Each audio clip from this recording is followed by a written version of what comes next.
Hello, futur étudiant. Tu as fait ta demande d'admission dans une université, dans une haute école spécialisée ou dans un institut privé en Suisse et tu as reçu ta demande d'admission. Ensuite, tu as fait la demande de visa, tu as reçu ton visa pour venir étudier en Suisse. Ce qui te reste maintenant, c'est de préparer ton voyage. Alors, à travers cette vidéo, je vais te dire ce qu'il faut faire. Voilà, c'est parti.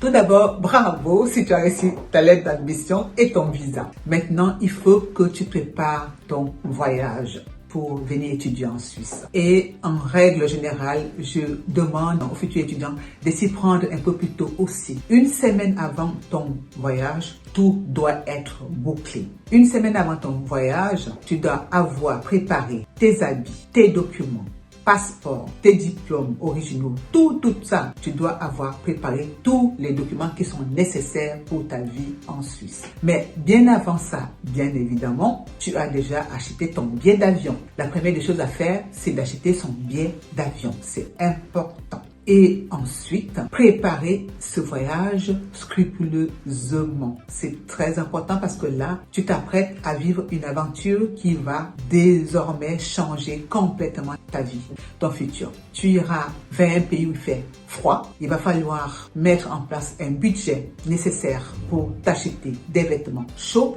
parce que lorsque tu arrives au mois de septembre, c'est la saison ou alors bien avant le mois de septembre, il commence à faire un peu frais, mais après on tombe directement dans l'automne et l'hiver. Il faut que tu sois prêt financièrement à t'acheter de nouveaux habits, à changer de garde-robe, tu vas acheter des pulls, tu vas acheter des habits pour te maintenir chaud. D'autant plus que quand tu vas arriver en Suisse, tu viens pour les études, tu n'auras pas le temps de travailler pour pouvoir t'acheter ces vêtements. Et d'ailleurs, il y a des cantons où les étudiants n'ont pas le droit de travailler tout de suite quand ils arrivent. Il faut qu'ils attendent 6 mois après leur arrivée en Suisse pour avoir le droit de travailler. Et d'ailleurs, je signale que le travail, ce n'est pas, on ne trouve pas ça à chaque bout de rue, parce qu'il faut faire une demande. L'employeur qui va te prendre en tant qu'étudiant, en tant que travailleur étudiant, doit faire une demande de permis de travail pour toi, parce que lorsque tu arrives ici en tant qu'étudiant, tu vas avoir un permis B ou L pour étudiant. Mais avec ce permis-là, il va falloir faire une demande auprès d'un employeur qui va faire la procédure pour t'octroyer un permis de travail.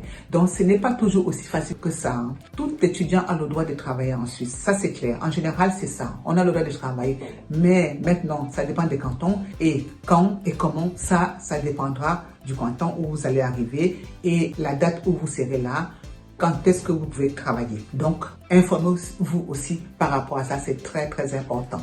Donc, pour revenir maintenant au voyage en lui-même, au préparatif du voyage, vous devez, comme je vous ai dit, préparer vos documents une semaine avant, vos habits une semaine avant, vos habits que vous allez amener une semaine avant. Je vous conseille de ne pas venir très chargé parce qu'arrivé ici, vous allez devoir changer de garde-robe. À moins que vous arriviez d'un pays chaud et que vous arriviez ici pendant l'été, là, il n'y a pas besoin. Mais de toute façon, beaucoup plus tard, vous allez devoir changer de garde-robe. N'oubliez pas également, avant votre voyage, de vous préparer un repas gastronomique. On va dire que apportez les ingrédients de votre pays pour ne pas être complètement perdu ici. Et je vous conseille de privilégier plutôt les aliments sous forme sèche. Ça va se conserver beaucoup plus longtemps. Et j'espère qu'on vous laisse passer avec tous ces aliments-là. Donc, je vous conseille de venir avec quelque chose que vous aimez bien manger pour ne pas être complètement perdu. Le temps pour vous de vous adapter à l'alimentation ici. Et je vous conseille également de vous préparer financièrement parce que